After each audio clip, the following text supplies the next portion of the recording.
बिस्मिल्लाहिर्रहमानिर्रहीम। अस्सलामुअलैकुम। आप देख रहे हैं यूट्यूब चैनल आम सी बातें।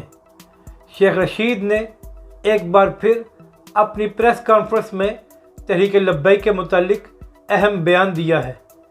इस वीडियो में हम इसी के मुतालिक बात करेंगे, मगर इससे पहले अगर आपने अभी तक हमारे इस चैनल को सब्सक्राइब नहीं किया तो सब्सक्राइब कर लें ताकि आप हमारी मज़ीद वीडियोस को भी देख सकें।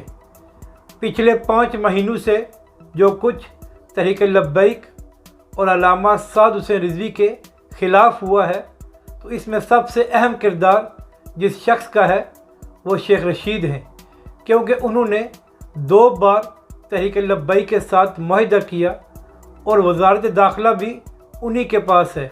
और जो कुछ तहरीक लब्बैक के ख़िलाफ़ एक्शन हुआ, यानी जो कायदीन गिरफ़्तार हुए या तहरीक लब्बैक पर पाबंदी लगी, तो उसमें सबसे ज़्यादा किरदार वज़ारत दाखिला का है। इसीलिए सबसे ज़्यादा तनकीद भी शेख रशीद साहब पर की जा रही है। आज एक बार फिर शेख रशीद ने अपनी प्रेस कॉन्फ्रेंस में दबे लफ्ज़ों तहरीक लब्बैक का जिक्र किया और कहा कि हमने तो बड़ी कोशिश की कि एक मजहबी जमात के साथ मामलात सुलझ जाएं, मगर ऐसा नहीं हुआ और हम अब भी मामलात को ठीक करना चाहते हैं।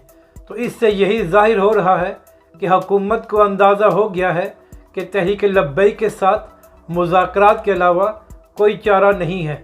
तो हो सकता है कि आने वाले दिनों में तहरीक लब्बैक और अल्लामा साद हुसैन रिज़वी के लिए अच्छी खबरें आना शुरू हो जाएं। अपनी राय का ज़रूर इजहार करें कि आपको ये वीडियो कैसी लगी।